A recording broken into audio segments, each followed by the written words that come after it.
Welcome to SF Commercial Property Conversations with Bruce Bean, where Bay Area investments meet expert insights. Get ready to unlock the strategies of commercial real estate success.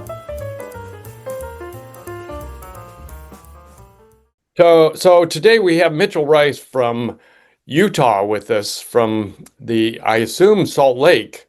Yep, Salt Lake area. Salt Lake, and he is with the Elkstone Capital Partners Group. It's great to have you, Mitchell. I'd just love to know how you got from a small town in Iowa to commercial real estate, so to speak. Yeah, Idaho actually, but people Oh, confuse the two all sorry, the what did I say? time. Iowa. Iowa. Oh, yeah, I'm getting my wife mixed in here. Okay. Yeah, Southern Idaho. I came to Utah originally to come to school. I went to Brigham Young University and ended up just staying here. Yeah, you came through Brigham Young in the real estate program. So they don't have a real estate program actually. They have a finance program. I actually did entrepreneurial management, and they offered a couple real estate classes there. I took every one I could. And during school, I was really involved in the BYU Real Estate Club, and we kind of taught each other how to financial model and underwrite deals. And we went out to New York and Dallas and all these different markets to visit big real estate companies. And that was my exposure to commercial real estate early on. So what was your inkling as a kid coming out of Idaho to get into real estate? My dad was a dentist, and I saw him just taking on projects on the side. He did a couple Airbnbs. After the GFC, he bought a couple single-family rental properties in Vegas and Arizona for pennies on the dollar. Oh, wow. I've watched him invest passively as a limited partner in some hospitality and hotel syndications. And then we built our own self-storage complex, and just seeing him take the initiative to do all that, it got me excited to want to build a passive book of income through real estate. That's fantastic. So you come out of BYU, you kind of go to work actually with BYU for a little while, right? So BYU is the private university for my church, and after I actually went and worked for my church's for-profit real estate investment arm. So it's the Church of Jesus Christ Latter-day Saints, aka Mormons, and they invest heavily in stocks, bonds, commercial real estate. So BYU and the company I worked with are separate entities, but I went and lived in downtown Salt Lake and worked for them as a senior analyst. So I would underwrite all their ground up development projects. We were doing big warehouses for Amazon and big build for rent communities and hotels and multifamily mixed use, all the above. So it was a fantastic experience. Oh, yeah. So just out of curiosity, this particular entity for the church, it sounds like they're kind of their for-profit arm Yep. that helps support the church itself. Exactly. Yeah. And I mean, a lot of the funds that we're driving a return on in this particular entity, it's known as Property Reserve Inc. They're not even necessarily used for the church. They're flowing into a reserve fund. It's a rainy day fund is what it is. And the goal of it is that if all inflows stopped coming in, if something catastrophic happened, that the church could continue to run for 10 years with no inflows. So I assume this is a big number that they have, maybe not published, but I would imagine. Some of it's published. Enzyme Peak's portion was published a couple of years back, if you recall. But yeah, I mean, the rest of it is undisclosed. Yeah. But okay, so you worked there for a while, then you decided to go out on your own. Yep. I started Elkstone Capital. So far, we're up to 455 doors. We've got another 160 closing in 2 weeks. Oh, wow. Goal is to get to $1 billion in assets under management, and hoping I can do that in under 10 years, but we'll see. Well, 450, you're whittling your way up there, it sounds like. Yeah, with this acquisition will put us to about 65 million AUM. So almost a tenth of the way to that goal. But yeah, You got a good start. Gotta get start somewhere. So what are you looking for in terms of properties that you're buying? Our strategies are multifamily, both value add and core. So the deal we're under contract right now is a core acquisition, meaning it's newer. It was only built 4 years ago. We're assuming the debt, so there's a 3.5% assumable interest rate on it. And again, we're only budgeting about a $80 rent increase on this property. So it's not one of those big value add projects you hear of, which we also do those. But yeah, just more of a buy and hold. And then we also do hotel to multifamily conversions. So I'm curious, the bank is not calling in the loan even though you're assuming it? No, no, it was a 10-year note and there's still 7 years on it. Wow. Yeah, I would think the bank would want to get rid of that loan as quickly as they could.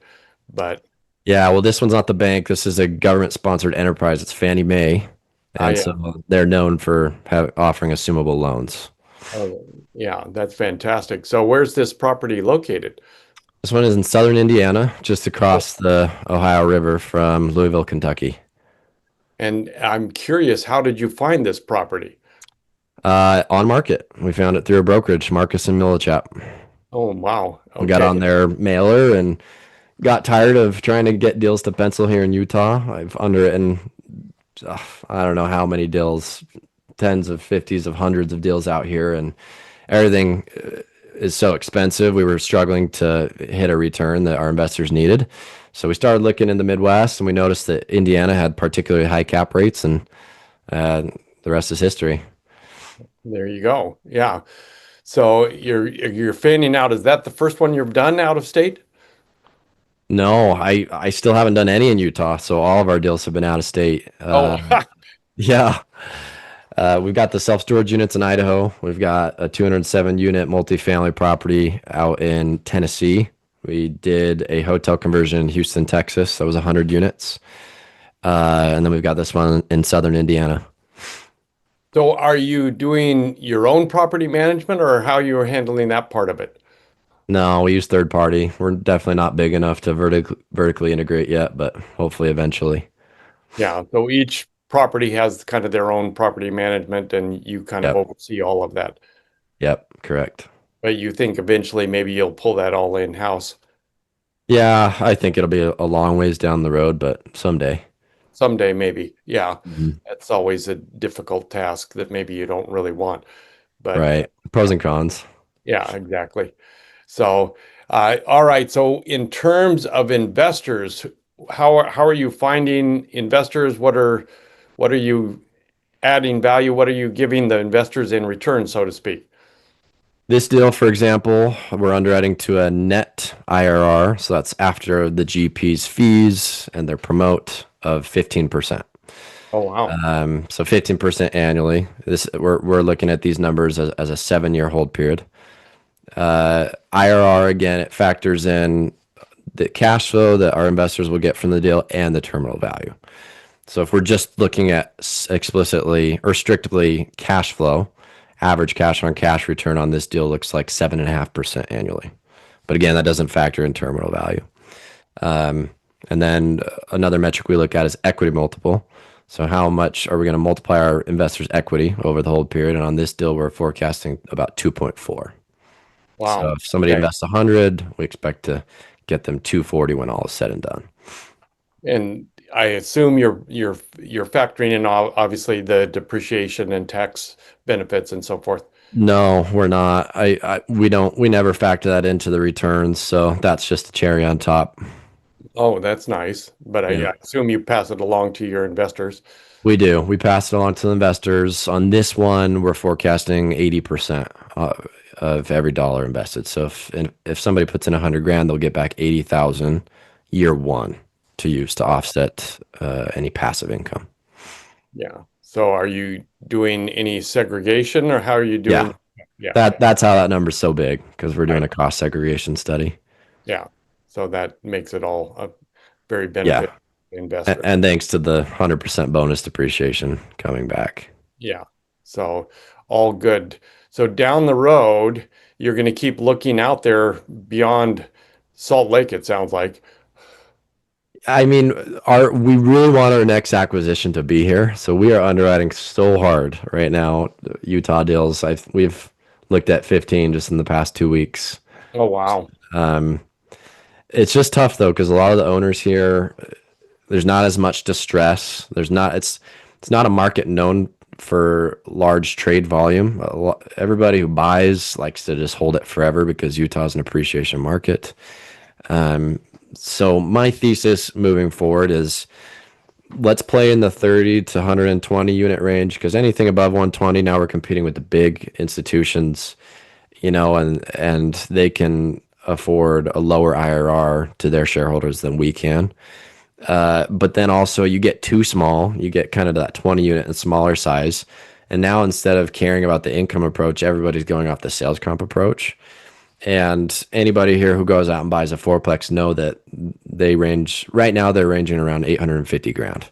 So anywhere from 200 to 220,000 a door. Yeah. But most of the multifamily I'm underwriting, it's hard to pencil right now at 220 a door, at least the value add stuff. So that's my thesis is don't play where or the small guys are playing. Don't play where the big guys are playing. Play in the middle, and let's go find a seller who's in distress or their property's been sitting on the market for a while. So what other markets do you think you might be looking at in the future? So yeah, we continue to underwrite nationally. We just looked at one in Houston that the returns look very strong. We just submitted an offer on that one. So, I mean, again, it's one of those cases where sellers at 16, we're at 14. Maybe we can make a deal work at 14.5 or 15 million. And if the returns are good enough, we'll go do another deal somewhere else. But a lot of our investors are here in our backyard, and it would make the raise a lot easier if we can tour them the property, take them to see it. It's just palpable, it's tangible, and it becomes real, and it makes it a lot easier to raise your funds. So I'm curious, how are you doing on raising funds? It sounds like you've got quite a bit of dry powder in the works right now. I think so. I think our issue has been finding the right deals because this Indiana deal, $6.6 million raise, and we've got it relatively quick. We're fully subscribed already. We went under contract July 17th. So if that gives you any inclination, 2 months to raise 6.6 million between me and a couple of my partners. First of all, deals speak for themselves, but yeah, I mean, you got to start with friends and family. Once you exhaust that, you've got to make sure you're filling the pipeline through joining masterminds and going to networking events and going to the country club. And even when you're not raising for a deal, continuing to have calls like this and networking with folks. So dentists, doctors, attorneys, people in high ticket sales jobs, business owners, anybody who's just exited something and they need the tax benefit. Maybe it's a real estate owner and they need a 1031 exchange. So those are kind of my venues that I go for right now. And I'm trying to crack family offices. That's my next goal. That's been challenging. Well, they're hard to get into. They aren't easy. So it sounds like you're trying to build your referral network and do things in that way. Yeah, believe it or not, the last couple of weeks, I feel like I've finally had some decent conversations with family offices. Technically, one of the investors he doesn't have a family office yet, but one of our investors in this Indiana deal will have a family office. Yeah. As soon as he exits his company, it will be a family office. Yeah. So I guess that's the first notch for me. Oh yeah. No, that's fantastic. So, well, you have a great network, right? Just because of the location you're in and the people and so forth. So that's probably very beneficial. Yep. And certainly kind of an ethical based group is very helpful, I'm sure, to kind of work with. Yeah, you still have to be careful. It's funny, we kind of have this thing here where every member of our church who trusted blindly in another member of our church, because they had the same spiritual background or religious beliefs. There are stories of that going very bad. So, and I think that applies anywhere. Don't trust somebody just because they have a similar background to you. Look at their values. Yeah. Their and sometimes character. it's hard to read those. You never quite know. So it is. Sometimes people change and things get muddy. So and that's the beauty of real estate. Every property is its own business, Bruce. So you don't have to get into a bed with a partner for 10 years. Obviously the property has to be managed, but you can even go down the rabbit hole of, okay, let's go underwrite deals and let's go look at one together. Let's get something under contract, do our due diligence. And if we get that far, we'll negotiate ownership and we'll close it. But there's so much that, that's several months of work right there. And that's enough time to date and get to know your partners, and know if you want to continue to work with them. And if you don't have to. Yeah, no, that's a very good observation that typically you may have some history with some partners that you've had for a while, but in terms of new partners, you're kind of going down the road together on a particular business model that hopefully is going to last for 5 to 7 years, and Yeah. then you sell the property and return the money and hopefully reinvest the money in a different property.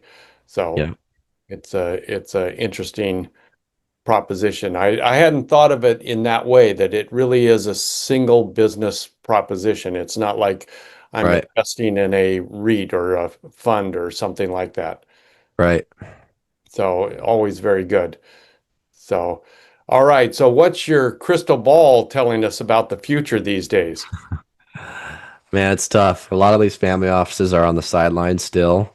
Hmm. Uh, I think it will come back with a huge vengeance. There's so much dry powder on the sidelines. A lot of them are investing in private credit, short term, debt like opportunities. Um, I have no idea. I have no idea what's going to happen with the economy, and I don't even want to guess.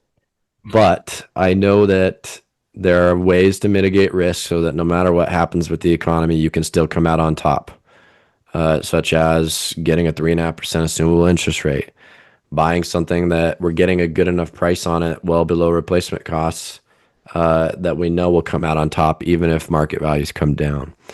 Buying something that's, ma and pop owners for ma and pop managed for years, and they haven't increased rents. So we've got so much meat on the bone to push rents. So, I mean, our philosophy is push forward, keep continuing to do deals, but only do deals where we can mitigate the downside. So I'm curious on the Indiana property. It sounds like you didn't have a lot of competition for buying that one. It's funny you asked that. I talked to a group out here in the Mountain West after we were already under contract on it that had looked at that deal as well. Um, there were a couple offers that were higher than us. The Hmm. reason we won it is because my partner's focused. So this is a co-GP. It's Elkstone Capital and Focused Capital. Hmm. Focused Capital is a local Indiana group, and that's why I wanted to partner with them because we're in Utah, they're out there. I called up Chad Sheeler, founder of Focus Capital. I said, Chad, have you seen this deal, Gateway Crossing, 160 units? And he said, funny you ask, I have. We're buying the sister property 14 minutes up the road right now. So same seller.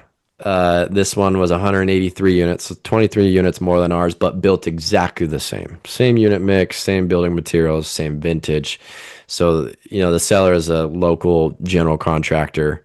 He'd mistimed the market, unfortunately for him. He built, he came to market with 3 different properties all at the same time. Wow. And with Gateway, he was under contract twice already. They both fell out. The last group that fell out in March fell out at 24.8 million. Oh, And we wow. came in and the seller could not afford to wait any longer. He really needed this close so he can go continue to build his next projects and employ all of his people in his general contracting firm. So we got it at 23. So $1.8 million haircut. Wow. And again, part of that is because Focus had just closed the deal with the same seller, and that was a $10 million raise, and the seller knew that we could perform. Wow. That's fantastic. So that's interesting. So have you partnered with other groups previously? Yes, 3 out of my 4 deals have been co-GPs. So So that's intriguing. So local code GPT, general partners. typically, not always. The deal we did in Tennessee was a co-GP with 2 different Utah groups. So none of us were local to that market. But one of our groups, Compass Capital, had already purchased stuff out there, so they knew the market. We already had a property management company in place managing several of the units in Nashville, several of the properties, I should say. And so, it was easy to pick up another and put that management group in place. So when you JV like that, are you typically bringing in the capital? Is that what you're bringing to the table? On the Houston deal and the Nashville deal, yes, that was my role, and that's kind of how I broke into it for our firm. On the Indiana deal, we found it separately of Focus Capital. We underwrote it, we liked it, and we've gone through the due diligence process totally together. So, in addition to raising capital, we've been involved from the onset, including offering on the deal. We did a joint offer, which looked really good to the broker. Seeing two different groups on the LOI and the PSA, and Well, so since yeah, we do both. We co-GP, and we're actively hunting for our own deals. yeah, but because you're seeing two GPs on the offer, it probably makes the broker, the owner, much more comfortable because they had already fallen out once or twice maybe, and Yep. and so this sounded stronger to them. It would appear from what I'm seeing. Yeah. Yeah, and that was strategic, right? It's wow, we've got two groups coming in together. That's going to increase the odds that they can get their raise done and actually close on this. Wow, that's a very interesting proposition. So eventually it sounds like you're going to go out on your own, but this co-venture approach sounds like a very good way to make your company grow. Yeah, yeah, it's a great way to start, and in fact, in my mind, it's the only way to start unless you're starting with very small deals. And we didn't. We cut straight to institutional level deals. So I'm curious, kind of backing up here for a minute. How did you work with the mastermind approach? Uh, yeah, just every time I hear of a local meetup, usually they cost a couple grand. I used to turn and run the other way anytime I heard of things like that, but then I realized, no, that's the room I need to be in. Anytime somebody's paying several thousands of dollars to be in the room and learn, those are the people I want to network with. Um, so I've just gone to different real estate masterminds here and locally, and also nationally. I fly out and go to these different events, and every time I go to one, I meet at least one person I end up doing business with. Wow. So money well spent, it sounds like. Absolutely. So you're going to continue to do that down the road. Yes, and in fact, I'd like to do one myself eventually when the time Oh, is right. oh, that's interesting. Yeah. Yeah. One in Salt Lake, or where would you be? Yeah, yeah, probably.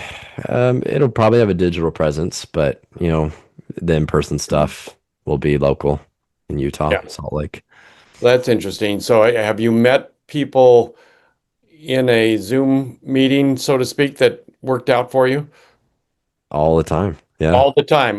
The in-person ones are better because you're with them for a day or two and you really have time to connect deeply and get to know them. And there's only so much you can learn about somebody over a screen, but I would say video call is a step up from a phone call because I can Right. see you, Bruce, and I can Yeah. see how you're interacting with me, and it's more personable. But get in person anytime you can. Anytime. All right. Well, that is great advice. So let's just finish with the fun question of what's your favorite food? Crawfish. Crawfish. We have not had crawfish in 200 episodes of this. So, all right. And your favorite person to sit with the crawfish? Man, good thing you ran this question by me before the call, but I gave you a really weird answer. I told you I'm a military history geek, and so I told you Genghis Khan or Yeah, Attila the Hun. I love it. I think that is Alexander the Great. It would just be cool to get inside the brain of these guys and figure out what drove them to go so far and conquer. all right. Well, where can people get a hold of you if they're ready to invest? Message me on LinkedIn. That's where I hang out a lot. Send me an email to mitch@elkstonecapitalpartners.com. Look us up online, elkstonecapitalpartners.com, or call me at 208-260-2570. Well, I look forward to talking to you again down the road. Hopefully, we can do some referral work here, and Yes. it sounds like we got a lot in common. Great. Thanks so much, Bruce, for the opportunity. Had a great time. Thank you. I know you've got a hard stop coming up here, so great to have you, and we will talk soon. That's a wrap on today's journey through the SF commercial real estate scene. Ready to share your story? Visit sfcommercialconversations.com/guest. Your insights could lead the next conversation.